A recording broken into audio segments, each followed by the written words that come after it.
26 වෙනි ගාන නේ. මේකේ තියෙනවා විභවමානයක් දීලා මේ විභවමානය සම්බන්ධව තමයි අපෙන් ප්‍රශ්නයක් අහලා තියෙන්නේ.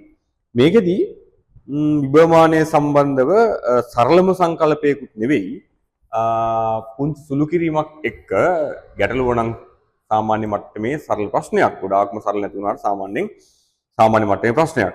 අර සුළු කිරීම ගත්තාම චුට්ටක් ඉතින් කල්පනාවෙන් කරගන්න ඕන. මොකද මේකේ උත්තර දැක්කම ඔයාලට පේනවා මේ එච්චර ලස්සන සුළු කිරීමක් නෙවෙයි වෙන්න ඕන තියෙන්නේ. හරි. ඒ නිසා කල්පනාවෙන් කරන්න වෙයි. මොකද මේකේ සුළු කිරීම සමහර විට පුංචි දෝෂයකින් උත්තරේ ලැබෙන්නේ නැති වෙන්න පුළුවන්. හරිද? රයිට්. පොඩ්ඩක් බලමු. මේකෙදී දීලා තියෙන දත්ත ටික පොඩ්ඩක් පුතේ මම බැලුවොත් එහෙම මේක කියනවා මීටර් 100ක් දිගයි කියලා කියනවා මෙන්න මේ විභවමාන කම්බිය. සෙන්ටිමීටර් 100ක් සෙන්ටිමීටර් 100ක් දිගයි. එතකොට මෙතන සන්තුලන දිග සෙන්ටිමීටර් 40යි කියලා කියනවා. හරි. සෙන්ටිමීටර් 40යි කියලා කියනවා. එතකොට පුතේ මෙතන ඇයි ඕක දුන්නේ?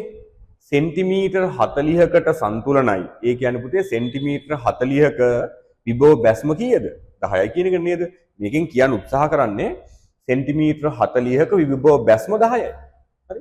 ඒක දීලා මේකේ දිග සෙන්ටිමීටර් 100යි කිව්වහම ඔයාලට තේරෙනවද? සෙන්ටිමීටර් 40ක විභව බැස්ම 10යි. හරි. එහෙමනම් සෙන්ටිමීටර් 100ක විභව බැස්ම ඔයාලට හොයාගන්න පුළුවන්. නේද? සෙන්ටිමීටර් 100ක විභව බැස්ම ඔයා හොයාගත්තොත් ඒ කියන්නේ AB අතර විභව අන්තරය ඔයා හොයාගත්තොත් මෙතන වෝල්ට් 2ක් කියලා දීලා තියෙන හින්දා මෙයා හරහා විභවාන්තරය හොයාගත්තොත් ඔයාට පුළුවන් නේද R කියන ප්‍රතිරෝධය හරහා විභවාන්තරය හොයාගන්න? ඔව්. R හරහා විභවාන්තරය තියෙනවා නම් ධාරාවත් හොයාගත්තොත් ධාරාව හොයාගන්නත් පුළුවන්. කොහොමද? AB හරහා විභව බැස්ම තියෙනවා නම් AB කම්බියේ ප්‍රතිරෝධයක් මේක දීලා තියෙනවා. මේ බලන්න. ප්‍රතිරෝධය 10ක් ඕම් වේ. නේද? එහෙනම් AB හරහා විභවාන්තරය තියෙනවා නම් AB හරහා AB ගේ ප්‍රතිරෝධය තියෙනවා නම් අපිට පුතේ AB හරහා ධාරාව හොයාගන්න පුළුවන්. නේද? අපි දන්නවනේ සන්තුලනය වෙන වෙලාවේ මෙයා හරහා ධාරාව ගන්න නැහැනේ. එහෙනම් AB හරහා යන ධාරාවම තමයි මෙන්න මේ R හරහාත් යන්නේ. ඉතින් පුතේ වැඩේ ඉවරයි. නේද? R හරහා තියෙන ධාරාව හොයාගත්තොත් R හරහා තියෙන විභවාන්තරය හොයාගත්තොත් R හොයන්න පුළුවන් V = IR පාවිච්චි කරලා. හරි ලේසි. හරි. රයිට්. එහෙනම් මම මේක හදාගෙන යන්නම්. අවධානයෙන් බලාගෙන ඉන්න. හරි. මෙතන තියෙන්නේ සෙන්ටිමීටර් 40ක විභව අන්තරය විභව බැස්ම මිලි වෝල්ට් 10ක් කියලා. එහෙනම් මම මිලි වෝල්ට් 10 බෙදනවා 40කින් මොකටද බෙදුවේ? සෙන්ටිමීටරයක විභව බැස්ම හොයාගන්න.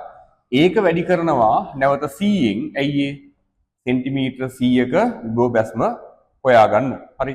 මේක සුළු කරන් පස්සේ පුතේ මට එනවා 100 බෙදීම 4ක්. 100 බෙදීම 4ක් 25යි කියලා ගන්නත් පුළුවන්. නැත්නම් 100 බෙදීම 4 කියලා භාග සංඛ්‍යාවක් විදිහට තියාගන්නත් පුළුවන්. කොහොමවත් අර හැමෝම කුරුදු වැඩේනේ 25 ගන්න කියලා ගන්න එක. මම ඉන්සෙම ගන්නම්. මෙතන එනවා 25ක්. පුතා ඒකකය මිලි වෝල්ට්. මිලි වෝල්ට් 25යි. හරි. හැමෝම ඉතින් ඕක 100 බෙදීම 4 කියලා ආවහම භාග සංඛ්‍යාවක් විදිහට තියාගන්නේ නෑනේ ගොඩ දෙනෙක් නේද? ඒ නිසා මම එහෙම ගන්නම්. ඔක භාග සංඛ්‍යාවක් විදිහට තියාගන්නත් පුළුවන්. අවුලක් නෑ ඉතින් හරි. මොකද ඔම ගන්න. හරි. මට මේ ආයේ පුතේ මොකද්ද? AB හරහා විභව බැස්ම. ඉතින් AB හරහා විභව බැස්ම තියෙනවා නම් මට AB හරහා ධාරාව හොයන්න බෑනේ. පුළුවන් නේද? මම ලියනවා V = IR. IR. AB හරහා විභව අන්තරය මම හොයාගත්තා මිලි වෝල්ට් 25යි. හරි. මේක මිලි වෝල්ට් 25යි. හරි. I කියන්නේ ධාරාව වැඩි කිරීම, R කියන්නේ ප්‍රතිරෝධය ඕම් 10යි. පුතා මම මෙතෙන්ට මේක ආදේශ කරේ මිලි වෝල්ට් විදිහට. හරි. ඒක මතක තියාගන්න. එහෙම නැත්නම් පහලින් ලියන්න මිලි බෙදීම 1000යි. ඒක වෝල්ට් කරන් 1000න් බෙදුවා. හරි. රයිට්. ඒතර I සමානයි 25යි මේ 10ත් පහලට එනවා. 25 වැඩි කිරීම 10 4ක් එනවා ඍණ. මේකෙනි පුතේ ඇම්පියර්. ඇම්පියර් විදිහට ගත්තොත් ඇම්පියර් 25 වැඩි කිරීම 10 ඍණ 4ක් එනවා. ඔය එන්නේ පුතා AB හරහා ධාරාව. පුතේ AB හරහා ධාරාවම තමයි R ප්‍රතිරෝධය හරහාත් යන්නේ. මම කලින් කිව්වේ නේද? එහෙනම් R ප්‍රතිරෝධය හරහා ධාරාව අපි ගාව තියෙනවා. මෙන්න මේ 25 කියන්නේ මේ හරහා විභවාන්තරය. මට පුතේ ඒ දෙක පාවිච්චි කරලා පුළුවන් R හරහා විභව අන්තරය හොයාගන්න. හරිද? R හරහා විභව අන්තරය හොයාගන්නේ කොහොමද? මෙතන වෝල්ට් 2යි ඒ කියන්නේ මිලි වෝල්ට් 2000යි. අඩු කරනවා මෙන්න මේ කම්බිය ගත්ත විභවය. කම්බිය කොච්චරක් ගත්තද? කම්බිය ගත්ත මිලි වෝල්ට් 25ක්. නම් 25ක් අඩු කරනවා. මට හම්බ වෙනවා 1975යි. 2000න් ඉතින් 25ක් අඩු කරාම 1975යි නේද? ඔව් නේ. ඔව්. මේ කියන්නේ මිලි වෝල්ට්. පුතා මිලි වෝල්ට් 1975ක් තියෙනවා. මෙන්න මෙයා හරහා විභව අන්තරය. ඇයි ඒ? මෙයා වෝල්ට් දෙකක් දුන්නා. මෙයා මිලි වෝල්ට් 25ක් ගත්තා. ඉතුරු ටික මූ ගන්න ඕනේ. නේද? උට හම්බෙන්නේ. වැඩේ හරි. හම්බෙන්න ඕනේ. එහෙනම් මෙයාගේ විභව අන්තරය මිලි වෝල්ට් 1975යි. එයා හරහා ධාරාව 25යි නේද? එහෙනම් ඕක බෙදුවොත් මට හිතෙනවා උත්තරේ එයි. හරි. බලමු. එහෙනම් මම R ප්‍රතිරෝධයට නැවත සැරයක් V සමානයි IR ලියනවා.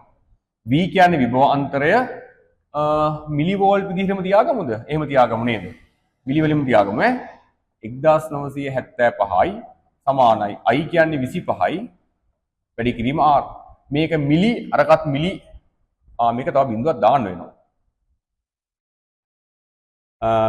බිඳුවක් මේ පැත්තට නේ. අරක 10 රින එකක් නෙපතේ ඒ නිසා මේ පැත්තට බිඳුවක් දාන්න ඕන තව. වැඩි කිරීම 10යි මෙතන බිඳුවක් නැහැ.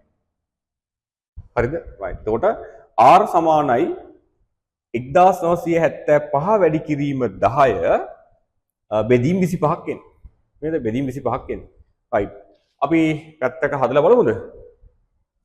1975 තව බිඳුවක් දාන්න. විදාන 25යි. 197ට 200ට 8යි නේ පුතේ. එහෙනම් 7ක් වෙන්න ඕන. නේද? 4ක් ගත්තොත් 175යි. දෙකක් ඉතිරි. මෙතන එනවා දෙකක් පහක් එනවා බිඳුවක් එනවා. 200ට 8යි 225 25 ඒවා 9යි බිඳුවක් තියෙනවා 790. කියන උත්තරයක් අමිති 790. එහෙනම් අපිට එන උත්තරය තමයි 790ක් ඕම්. මේකේ සුළු කිරීම ටිකක් තියෙනවා. සුළු කිරීම ටිකක් තිබුණාට ඔයාලට පුළුවන් ඒක කල්පනාවෙන් හදවුවොත් හරි උත්තරේ ගන්න පුළුවන්.